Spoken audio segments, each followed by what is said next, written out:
We're going to talk about the taste which you carry with the new dish you get to experience on your journey, which is the food which you get to experience on the journey, is what we're going to talk here about. And it's not going to be just me talking about it. We have someone has a lot of fun while he cooks. He is a chef, an entrepreneur. He is entitled to be the Singapore's best Airbnb host. He has conducted over 500 plus cooking classes over 26 plus countries. So he is well traveled. We know who he is. He is the Mad Onion Slicer. We'll definitely ask him why he has named himself this when he is also known as Dhruv Shanker. I assure you with two things that you will love what he is going to cook for us and you will be in awe with the spectacular view behind him. He'll be live with us at any moment. And there he is. Hi, Dhruv. Hey Ruby, how are you? I'm good. How are you? Excellent, excellent. I'm doing good. I love what you're wearing. Thank you. Already getting into the festive spirit, I see. Right. It's Diwali, and since we're here to cook for Diwali, so it's all for that. Great, great. Looking forward to this. Looking forward to this.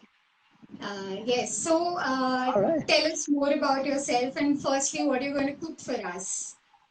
All right. Let me tell you a bit about myself. My name is Dhruv. Okay, I'm also called the Mad Onion Slicer. We'll talk about that in a little while. But Right. look, I'm a marketer, I'm a chef, I'm an entrepreneur. I do a whole bunch of different things.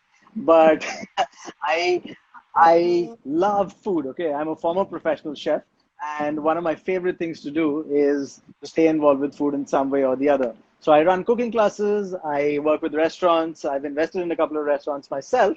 And yes, I try and balance all of it. And I'm a traveler, just like a lot of people on this page. I love to explore the world, and I love to make my recipe book a little fatter every time I come back. I become fatter for sure. That definitely happens. That's been happening steadily. You talk about vacation weight and all of that. I've been carrying the weight of Right. many vacations, but my recipe book also becomes a little fatter every time I come back. So yeah, that's who I am. Yeah, I live here in Singapore. I'm originally from India, but I've been living in Singapore for about 6.5, 7 years now. And yes, I love what I do. That's amazing. So now it brings me to the main question which everyone wants to know that what you're cooking for us. What is happening in the kitchen today? All right, what are we doing today? Look, for today, I'm kind of going back to my roots a little bit. So I'm from Hyderabad in India. Okay, wonderful place, and I'm going to make a dessert. Okay, this is Diwali time. We're going to forget about our diet for a little while. Okay, I'm going to give you guys a disclaimer right now. Okay, this dessert is not, one of those health conscious things. Okay, forget about your diet for a little while. I'm going to show you something that's a little heavy on the calories but big on flavor. Okay, it's going to be a really really nice dish. I'm making something called Hyderabadi double ka meetha. Okay, it's the cousin of the Shahi Tukra. Very popular. It's something I ate growing up, and just brings back a lot of fun memories. So I've fed double ka meetha to people from multiple countries all over the world, and it's always a big hit. So yeah, that's what I'm going to show you today.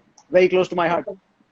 Yeah. Nice. It's so have any of the foreigner friends of yours tried that in Singapore?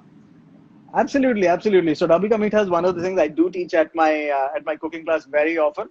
It's Indian style bread pudding. Okay, so I think wherever you Okay. travel in the world, there is some kind of bread pudding. So even in India, right? If you go up to Lucknow, you've got the shahi tukra. Delhi also has a shahi tukra. We've got double ka meetha down south. In Hyderabad in the Deccan Plateau. But then even if you go towards Egypt and the Middle East, you've got something called umali, and umali is also a bread pudding. And then, of course, if you go to Okay. the UK, where bread and butter pudding came from, they have their version of which could possibly I be the can see original in or the whatever you want comments to call it. people saying it. I can see Yeah, people in the comments saying double ka meetha and they're all double excited ka meetha. about it. Yes, it's a Yes, double yes, ka meetha. The name itself yeah, is very intriguing that what goes in it. Bread pudding is like a pudding, but double ka meetha sounds filled with a exotic, lot of no? exotic, I yes, know. and filled with Yeah, a yeah, lot it's of it's I could it's dishes in goes into it. yeah, it's double the fun, man. That's what it is. Okay. Long story short, it's bread pudding, yes, but it's double the fun. Lot of fun. So very good dish. And it's one of those things you can't go wrong with it. Okay, it's a simple dish. It's not some fancy thing. I'm going to say, oh, you got to use this one ingredient that only is found on so and so mountain in July. Nothing like that. It's very easy. Trouble ka meetha. Someone saying that. Yeah, trouble ka Someone meetha. saying trouble. But yeah, but it's easy. It's easy. Okay, everyone's got I access to think, bread and milk, and we can do it. Yeah. yeah. I Mm. think it'll be trouble only once you take in because of the calories intake. It'll be trouble come eater in that sense. Else it's all delight to the Yeah, palate. absolutely. But like I said earlier, that's not my problem. Okay, this is Diwali time. I Yes. don't care. Forget about it. Yeah, go run around the building after Diwali. That's your problem. But for now, So tell focus us on having a about good time. Mm. right. Tell us Yes. about the background of yours. Like it looks amazing. Yeah, thank you. I'm taking credit for the background. Like I built this. No, this is Singapore. Okay, so I live by the harbor in Singapore. We've got a nice view from here, I must say. So I'm here in my balcony. This is where I do my cooking classes. This is I like to think of this balcony as my other office. I spend a lot of time here. My cooking classes happen here. But even if I'm not running a cooking class, I just have friends over for food and drinks. That's what we're doing. We're out here. So what you're seeing here, obviously, is the sea. And I think it's pretty cool because you can actually see Indonesia off in the distance. So what you've got there is an island called Batam, and you've got Indonesia there. So I think it's pretty cool to be able to see another country from the balcony. That is nice. Exactly. It's Yeah, touring along with cooking. It's like yeah. seeing across places. Yes, it is. It is nice. It never gets old. And Singapore is a small country. We're a little island nation. So Singapore, I think, is half the size of. It probably will fit in one corner of Delhi. Small place, but yes, but lovely country. Has done a lot of interesting things. And yeah, this is where I run my cooking classes. I teach the world how to make mostly Indian food. I also do other cuisines, but I focus on Indian food, and that's what I do. From Right. this, I come to this point that cooking classes. You're the only foreigner who has cooked in North Korea. What's your take on that? How was the experience? Yeah, that was pretty wild. The North Korea experience itself was such an interesting one because uh, you know travel is one of my favorite things to do, and really wanted to go to every part of the world. And North Korea was always a bit of a mystery. It was always a bit of a question mark. Can you even go? Do you believe all the news and the so much stuff written about it? And I think that's where my wife and I, we were very curious. We wanted to go and figure out for ourselves. You never know until you've experienced it yourself. So we put in the research, and then turns out you can go to North Korea. It's not impossible. There are rules to follow. There are a whole bunch of guidelines, but it's doable. So I went to North Korea. We went and we spent 12 days there. Very very interesting trip. Really got to understand a country that has not been documented very well. But more than that, I think I managed to do a cooking class there as well, because that's one thing that I do in every single country I go to. And even when I asked the folks in North Korea that, look, I want to do a cooking class, it was not, they were like, it was a new experience. So we kind of set this up, and then I had the opportunity to learn a lot of stuff from some cooks in North Korea, but then also go and make a couple of curries in their setting with their ingredients. So it was a very good experience. Yeah, it's not something I thought I would be doing, but I'm very glad it worked out. Yeah. You can travel anywhere. Yeah, I think it takes a lot of research. I think Lonely Until Planet was now, I also didn't know helpful that that way. Korea was possible, but yeah, now even Yeah. I like look into it that North Korea can be visited. Yes, yes, definitely. The biggest challenge about going to North Korea though is that there's no internet. Okay. So I think for me that was the biggest challenge. I was like, what do I do? I'm looking at my phone, waiting, maybe I'll catch a signal here, maybe not. So I think for me, 10 days without internet, that was the biggest challenge. Okay. I've never been disconnected for that long. Very first world problem. But yeah, that was the problem that I had. That was the only problem I had in North Korea. No internet. Okay, so are we starting with the cooking now? And meanwhile, we take questions from our audience. Yes, absolutely, absolutely. We can start cooking. So what I'm going to do is, I'm going to move this camera. I'm going to put it onto a tripod so you can see my stove, okay? Or else you're just going to be looking at my big fat face the whole time, which is nice. But then I have the kind of face that only a mother can love, okay? So I'm going to quickly show you the ingredients real quick, okay? So this is bread and butter pudding, right? So we got bread and we've got the butter. So we got some ghee over here, and then rose petals. some pistas, and some almonds. Let me just put this on the tripod so you guys can see what's actually happening. All right, so let's get this thing started. All right, we're going to do double ka meetha. And the first step for that, okay? Now, guys, the first step is to deep fry your bread, okay? And I don't want to deep fry bread. I know, like, I'm trying to make this at least a little bit healthy, okay? Can't do 100%, but let's try the best that we can.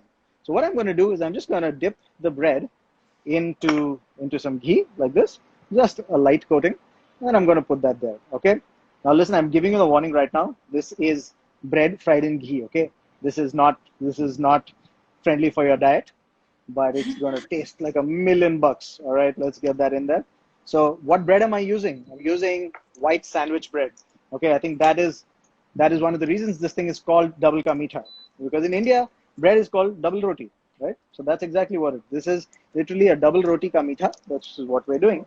So let's get these wonderful white bread pieces in here. The only It's thing I've done looks here is huh, I've it taken off the looks like an sides. easy recipe. I think everyone can try it at home because it's just bread and milk and ghee and a few more garnishing done with almonds and rose petals, I believe. हाँ I इतना simple भी नहीं है but okay I'm just kidding no no it is simple okay it's easy but it's not rocket science, guys, and I think that is the thing for food in general, okay, like cooking is not rocket science. You put a little bit of effort, use the right ingredient, use good ingredients, and then you can put together something that's really nice and beautiful. Okay, so let's do this. I think we're super zoomed into the bread. This is what it's looking like right now. And let's try this bread now. Okay, just gonna get a little bit of color on this. Okay, now here's the thing: you don't need to work too hard with this. The only thing you have to do, even if you're not an expert cook or if you're somebody who's just starting to learn, is just make sure that the food doesn't burn. Okay, that's all you want to do, because nobody likes burnt food. So let's go ahead and make sure that this bread is getting some color on it. Okay, so I'm just gonna flip it over. There you go. We're getting a nice little golden brown. It That's looks what it is, amazing. man. Looks amazing, right? Fried Right. bread. Cannot go Right. wrong with that. All right. Yes. So I'm here, using a teaspoon, but I'll you can just use. pop in Come. one question which one of our winners had asked. Uh, His name is absolutely. Maulik Bhavsar, and he asked this Hmm. that why mad onion slicer? I think this has been the question from everyone. That why mad onion slicer and why not anything else? And knowing that onion prices are always surge up and high, why onion? Why Yeah. no other veggies or anything else? It's a great question, Ruby. It's a really good question, and I get asked this thing a lot. Look, here's the story. Okay, I told you, right? I used to be a professional chef. I went to culinary school. Okay, I have a degree in hotel management. I went to culinary school for 3 years, and I wanted to be a chef. And that's what I started out. But when I joined, right, I joined hotel management, and I realized that I had a lot of passion, but very little skill. Okay, a lot of passion, but not too much skill. And I realized that I'm not going to be that kid who's making this crazy 17-layer mousse. Some guy is making bread that's shaped like the Taj Mahal. I was like, yeah, this is not my thing. I'm not going to be that guy ever, right? But there was one thing I was good at. The one thing I was good at was chopping stuff. Okay, I could dice, I could slice, I could peel carrots better than anybody else. Okay, but unfortunately, Wow. nobody gives you an award for prep. Okay, no, there's no Michelin star for prep, right? But you know what? I was like, okay, I'm going to stick to this. I have to own this. My first job, my very first job was as an industrial trainee at the Taj Residency in Hyderabad. So I went and joined this hotel straight out of college, not even out of college. I was in college during my internship. And that's the first thing they got me to do. Started slicing onions. And Hyderabad is a country, is a city that, Hyderabad is a city that loves biryani. And we use a lot Right. of fried onions in our food. So they made Right. me start slicing onions, and I was pretty good at it. And they were like, "Okay, you're doing a pretty good job at this. Continue doing what you're doing." And I was like, "What about the garlic?" And I was like, "No, no, we'll find somebody else for the garlic, no problem." So that's it. The onion became my thing. And before you know it, long story short, we're sitting here 15, 16 years later. I now have a company called Mad Onion Slicer.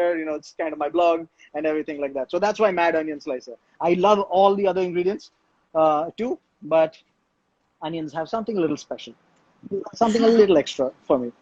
All right. We have someone asking, Tanvi asking that is it paneer being fried? No, it's actually the bread which Dhruv is frying and roasting here.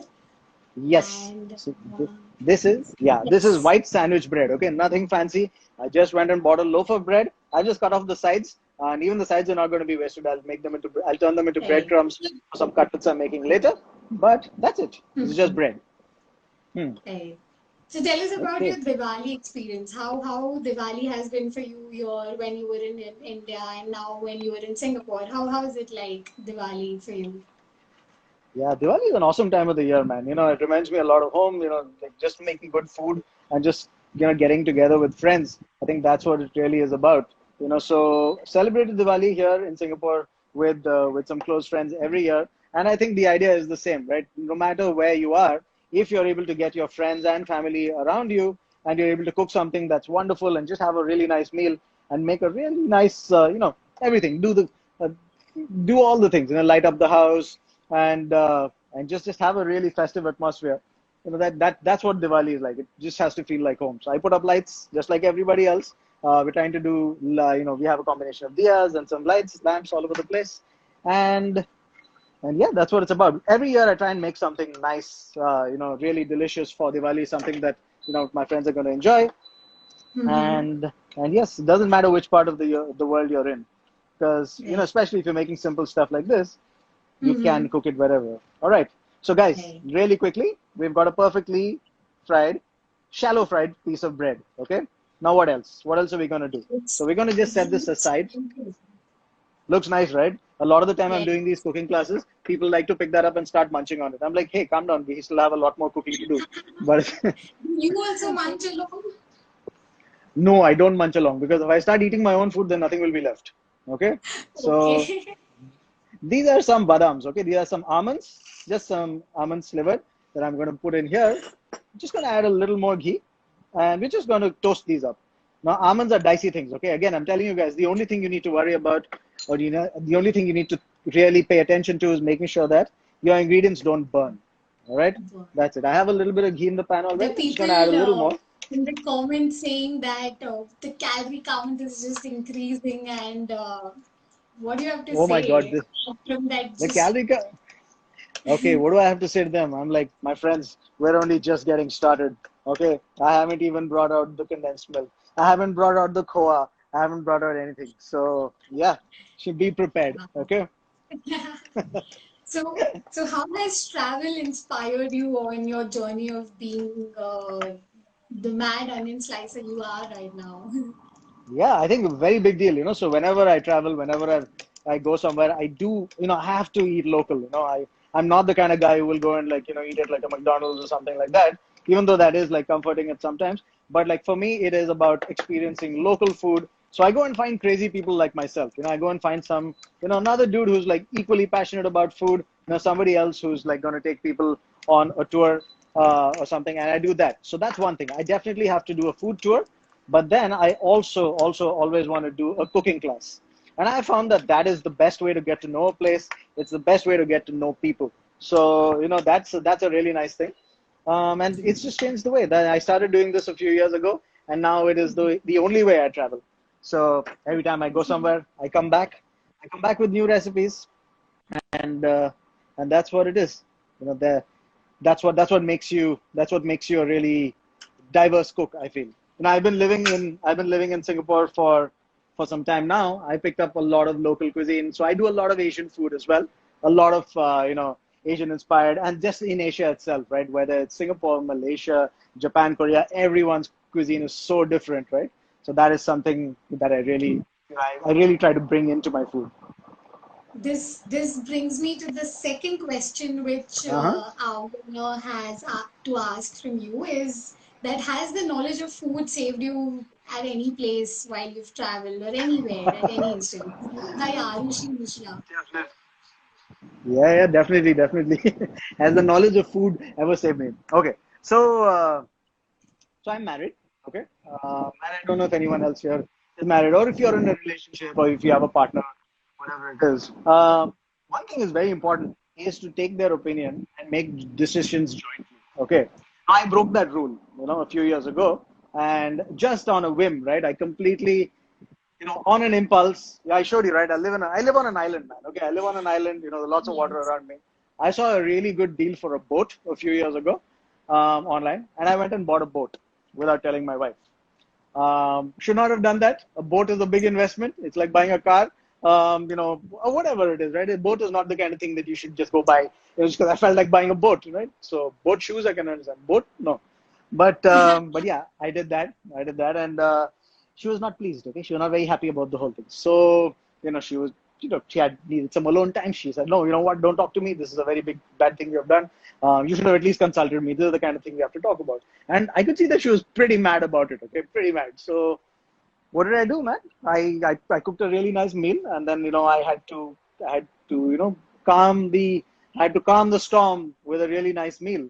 So I don't know if this will save anybody else's life, but I know that that prawn curry I made that day saved my life. Okay, so yeah, so that's my thing, man. So, Now and just a little bit that's of life advice: don't buy a boat on your own. You don't, I don't have that kind of power. I don't think anyone else should either. Like, consult, ask everybody before buying a boat, because my friends, it's also a big pain in the butt to return a boat. Okay, once you buy it, you can't give it back. This is not like, there's no refund so where policy on a is boat. it It's now? very hard.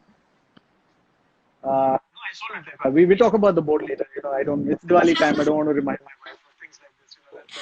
Let's keep it Right. on track. Okay. Okay. So so Hmm. so where are we at the double ka meetha now? Yes. Okay. So now, guys, the next step, right? So I finished frying the bread. We've done the almonds as well. Now we want to make a nice rabdi to go on top of this, okay? Or a custard. What does bread and butter pudding need? Bread and butter pudding needs a custard. Now, in Western style bread and butter pudding, you make a nice custard with egg yolks and sugar and all of that. But as you know, Indian desserts, we usually don't put eggs. They're mostly vegetarian desserts, right? So that's what we're going to do as well. So we are just going to make a milk-based custard. Okay, I hate calling it custard. It's a rabdi. Okay, that's what we're going to call it. But Yeah. Let's stick to we're going to it. let's stick to rabdi. All right. So first thing, what goes into rabdi? We're going to add some milk. All right. So just adding some milk. Um, is it skim milk or is it whole milk? You tell me. What do you think? What do you think I'm using? I'm using Uh, whole milk. Okay. So up to you. You can use skim milk if you like. yes. And another very important thing that's going to go into this. Now, look, back in the day, right? Olden times, like if you have the time, I encourage people, cook the milk down. If you're going to slowly cook the milk and let it boil and then, slowly make your rabdi, it's going to taste really, really nice. But guys, this Instagram live is going to be what, 30, 40 minutes at the most. We don't have that kind of time. So we're going to use a little shortcut. Okay. My shortcut is condensed milk. Okay. Some good old milkmaid that's going to go in there. This is going to save you a good amount of time. So just get that in there. Again, we're focusing on simplicity. We're not going to do an overly complex dessert that nobody can make. So condensed milk, very easy to find pretty much everywhere in the world. I don't know if you guys know, Singapore loves condensed milk. We actually put this in a lot of our teas and coffees. So condensed milk is very easy to find across the world. Just get your condensed milk and milk in there. So we don't have to add sugar because the condensed milk is already sweet. And we're just going to let this boil. Okay, we're going to let this boil and come together We have very nicely. uh, we have Bombay Local Kitchen asking us, can we use coconut milk or any other milk apart from This is a very dairy heavy recipe. There is a variation that I can probably find for you, but no, this is not, the coconut is not one of the things that goes into this. Okay, very quickly, gonna add some flavoring to this. All right, this is some beautiful saffron or kesar. Super, the world's most expensive ingredient, right? But I think it's definitely up there along with truffles. Expensive ingredient because it is so difficult to harvest, right? You get some of the best saffron in the world from Kashmir. This one is from Spain, actually, but like all over the place. Now you just want to gently let that flavor come in. So again, just warming it up. And you see that lovely yellow, pale yellow color yellow, coming in. the tinge Yeah, very nice. spreading out Exactly, across? exactly. All right. Yes. And guys, there's one last thing that I want to add because as you know, this recipe is not very rich, right? It's not, I want to add a little bit of richness to this. So I'm going to add a little bit of koa. Okay. Now, koa or mawa is the game changer for people who live up, in Delhi. This is some of the best stuff that you get in some of the sweet shops. So this is some koa, just some crumbled koa. Actually, it's not some koa, it's a lot of koa. So I'm going to put that in. And this is going to be the game changer. Okay, it's going to be really yum, really delicious. Let's give it a mix. Now what this is going to do is it's So going to that is the thicken this. secret ingredient for double ka meetha, I would say. Sorry? Yeah, same thing. This is pretty much the same thing that you do for Shahi Tukra and double ka meetha. Very similar. Very similar indeed. Right? That is what we want to do. All right, I'm just going to keep mixing this, okay? We want this to boil and it's going to come together very nicely in the bottom of our pan. Okay, we'll give it a little while, and while that's happening, we can chat a little more. Definitely. So Hmm. this brings me to the third winner, and he has to ask this, that which is that one dish which you have cooked with all your soul and creativity, and where was it? Was it in Singapore, India, or which place of in the world? Oh, oh wow, soul and And this is creativity. asked by Akshay Kumar Sharma. This is asked by Akshay Kumar Sharma. All right, Akshay Kumar Sharma. That's a great question, man. That is a good question indeed. But here's the answer to that. All right, where did I make this dish? Let's start with that. So I made this dish when Yes. I was living in India. Okay, now this dish is something called Murg al Shafa. Okay, whoops, hang on. We almost lost the camera there for a second. All right, let's just bring this back. All right, so the dish is something called Murg al Shafa, which is a very interesting chicken curry that I discovered. Sorry, guys, we're having a little bit of technical trouble over here. There's a lot of wind over here. All right, I just see give the me a sun second. going down behind you now. It's the Yeah, the sky sun has has gone down, completely changed. completely changed. The sky is gone, sun's gone down. It's completely dark. You know, it was daylight when we started, right? So Yes. that is kind of neat. All The right, beauty so of yeah, time difference. beauty of time difference, right? Yeah, it's amazing. Yes. I can take credit for the sunset. Very nice. And usually when Definitely. I do my classes, I do my classes early in the morning, and you know that's usually what I do. So I do them early in the morning, and you know people can see the sunrise actually behind me because most of Wow, my that's you know I have a lot of beautiful. people from the US who are dialing in. Okay, so we were talking about that dish, right, which had a lot of soul and a Yes. lot of creativity. Okay, now this is something. Now, when I was in college, I used to bunk college. Okay, it's not go very often. So I used to go to college. I used to bunk college, and I had a cousin, a useless cousin, who used to also support my bunking addiction. And what we would do is we would go for lunch to this really nice restaurant called it was Hotel Al Shafa or something, a very small place. It wasn't even a fancy joint. It was in Hyderabad, not a very, not a very fancy joint. Okay, but it was very, come eat, go kind of thing. Now they had this one curry on the menu, which was really nice, and it had a couple of really interesting elements, and I loved it. I wanted the recipe. I wanted to figure it out, but I couldn't. I couldn't get it. So the soul part is like where it was really, I really loved that thing. But the creativity, right? That came in a few years later because I wanted to recreate it so badly. I went and I tried to get it, and then when I asked the restaurant guys, right? The cook told me to get lost. The helpers told me to get lost. Even the dishwasher, right? They also told me to get lost. I was like, man, how can I give up, right? How can this be the end of my Morgal Shafa? This cannot be happening. So I did the next best thing. I took the cashier out. I said, look, man, I want to learn how to make this. So I took him out. This thing, I bought him a biryani somewhere, sat down with him, and then I figured out that he didn't know the recipe either. So I just bought this guy biryani and chai for no reason at all. But anyway, I got a few elements, and I've been testing. I've been testing and trying this thing so many times, and then I finally figured it out. And now I've got this really nice chicken curry that I make. I actually teach it in my class, and it's one of my most popular recipes on my blog for many years now. I named it after the restaurant. It's called Murg Al Shafa.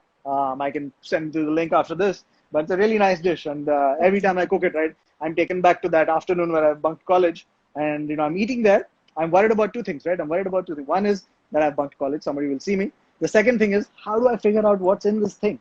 That was the other thing that's going through my mind. So Murg Al Shafa is going to be a special one for me always. Wow. There are people writing in the comments that they want to have the recipe of Murgal Shafa.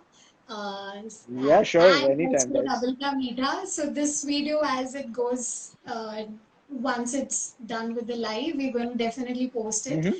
and we'll add links Right. to your Murgal Shafa and double ka meetha there. Brilliant, brilliant. All right. So, guys, I want to quickly show you let's see what's happening with our rabdi, right? So this thing is boiling away nicely.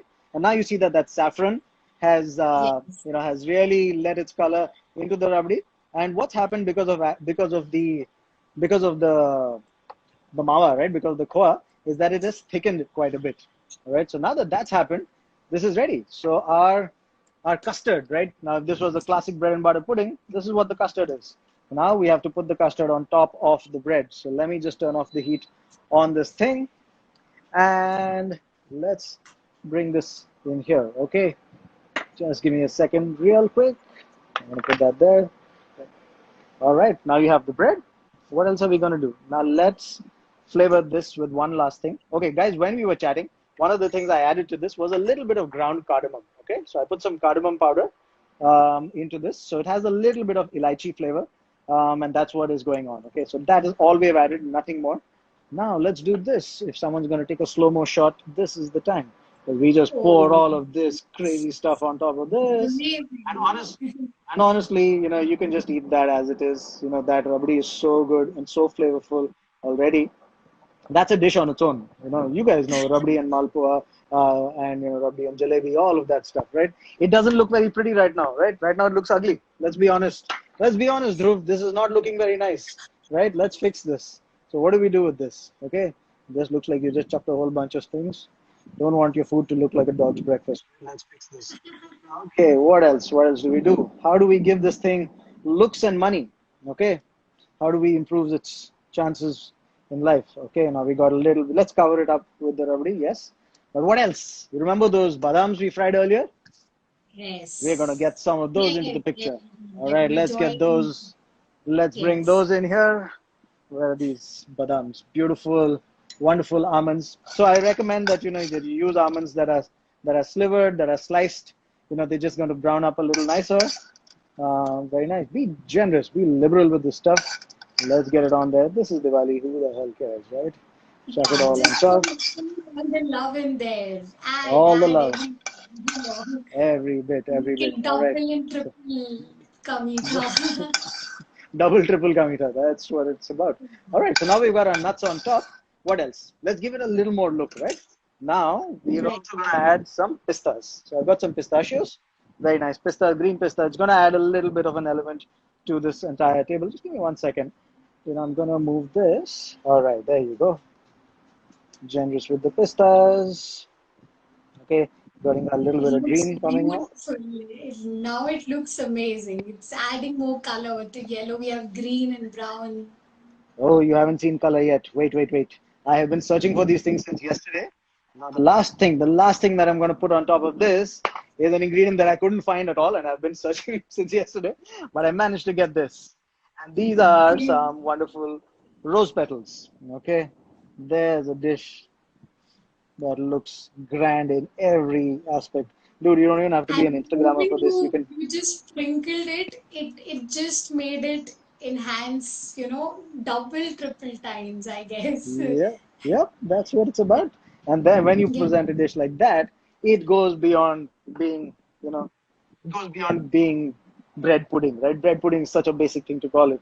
This is double ka meetha. This is a dish, fit for kings, I would say, like, or anyone. We're all, this is a wonderful dish. I'm very proud of this because I fed this to a lot of folks. Those rose petals from Mustafa? No, they're actually from Scoop, but very nice. I love these. Got a lot of flavor. And what we want to do with this double ka meetha is we want to let it sit for some time. Okay, so the longer it sits, it's going to soak in. All of that rabdi is going to go in, and it's such a fun dish. This one is so good because the bread is slightly salty. Right? It is sandwich bread at the end of the day, right? And slightly salty sandwich bread is going to have a little bit of notes of that. So the sugar, the salt, all of that's going to mix very well. The crunch, right? The crunch of the nuts, right? All of that's going to be wonderful, and it's just a really fun dish, man. I don't think I've had anyone who didn't like double ka meetha. And I've taught this at my class for many years now. Like at least 300 people, I think, would have tried this dish. And then you Wow. put this up here, and that, my friends, is double ka meetha. Let's bring in a little random elephant, a random element in there, and then you I put them think in there, and we have a nice I little think people dish. in the comments saying that it's not going to be us who's going to have this today, but we are Yeah. definitely going to cook it. I'm going to cook. It made me hungry. I'm going to cook. Good, good, good. I'm glad to hear that. So that's what we want to do, man. We want to make sure that, and it's not difficult, right? It's not difficult. We were just Not at talking and like all. I think a milk and a person little like bit me of milk who is made and bad at cooking, yes, yeah, can yeah. definitely take Well, this if you're up for bad, Diwali. yeah, yeah, don't worry. If you're bad at cooking, I can recommend a really good cooking class for you. Cheap plug. And that From cooking class would be the boring Indian workshop, I believe. Yeah, yeah. I call my cooking class the boring Indian food workshop. A little bit of reverse Yes. psychology. I try not. It's not really boring. But yeah, I mean, if you want to talk about like amino acids and chess, yeah, we can make it happen too. But no, generally, it's a fun laid back cooking class. That's what I do. That is what I do. All Right. right. Look, so that's double ka meetha. That's what we're going to be doing this Diwali. We're doing a bunch of other snacks as well. We make a lot of namkeens, savory stuff as well, and yeah, that's what I'm making for Diwali. So people can definitely check out the different recipes on your Instagram handle. Absolutely, absolutely. So I've got a lot of recipes. I have about, I think I have more than 600 recipes up on my Instagram, so you guys can find it there. If you have questions, hit me up. I'm more than happy to chat. Anything that you want to talk about, food in general, or travel, or even local recommendations on where to eat in most parts of the world. Singapore, number one for sure. But I take food very seriously, man. Great, Anything. great. Okay, you just want to talk about different kind of onions. Ping me any time of the night, any time of the day. I'm willing to chat. All right. So that is People me. in the Uh, comments, people in the comments are even actually asking this, which is the place you've actually cut the onion very madly. oh, I cut them every day, man. Onions are a big part of Indian cuisine. You would know. So I do this. I cut onions madly every single day. That's the only way I know how to cut an onion madly. Okay. So I've just been cutting onions for a long time. I never thought that the onion slicing thing would turn into such a big deal, but here we are. Okay. And so I'm mad onion slicer everywhere from Instagram to LinkedIn. Um, you know, anything that you want to cook, anything you want to learn, hit me up. I see a bunch of questions. Wow, there's some good engagement on this thing. But yeah, good, good. All right. Right. So before Hmm. we close this, I know that you are a very funny person. I have gone through your Yeah. videos. So do you want to close this on a very funny note, wishing our viewers a very happy Diwali? Unfortunately, no puns on the spot. But guys, wherever you are, I want to wish you a very happy Diwali. It's been a weird year for the whole world. Stay safe. Surround yourself with your loved ones, and just cook up a storm. One of the greatest things about being indoors and being, we've all been locked up for so long, right? Is that you can experiment with food, try out new recipes. If you want to try out some of my stuff, hit me up, come to one of my classes, or just ping me online, or just get in touch anywhere. Use this time to spend it, with your family, with your friends, and cook something really delicious. Okay, it'll be a lot of fun. So this is just me saying happy Diwali to everybody wherever you are, and have a wonderful, wonderful end of the year. Great, great. So we talked about food, we talked about travel, we talked about various experiences, and I think that is what is Lonely Planet at the end. Absolutely, absolutely. Great. Lonely Planet is a brand that I've looked up, to for a long time. For inspiration. When you're moving around the place, how do you get the right recommendations? What do you do? Where do you start? Right. So I think Lonely Planet was something that helped me make the transition from being a tourist to a traveler. And I didn't know the difference until that transition actually happened for me. Lonely Planet Glad played you a role brought in it that. up. Yeah, Glad you it's a brought big it up. difference There's a lot difference between a tourist and a traveler. for sure, for sure. Amazing. So Well, thank you, Dhruv, for giving us your time. You made that amazing recipe, which I'm definitely going to try, and I think people in the comments have also mentioned they're going to make this. lovely. It was amazing to have you. Thank you for the wonderful recipe. Thank you for the wonderful view which you gave us. Yeah, but no, I would none. like to end this live session on this note that stay safe, everyone. Travel safe if you're traveling. And happy Diwali from Lonely Planet. And happy Diwali to you, Dhruv. Thank you so much, Ruby. Thank you. Happy Diwali to you too.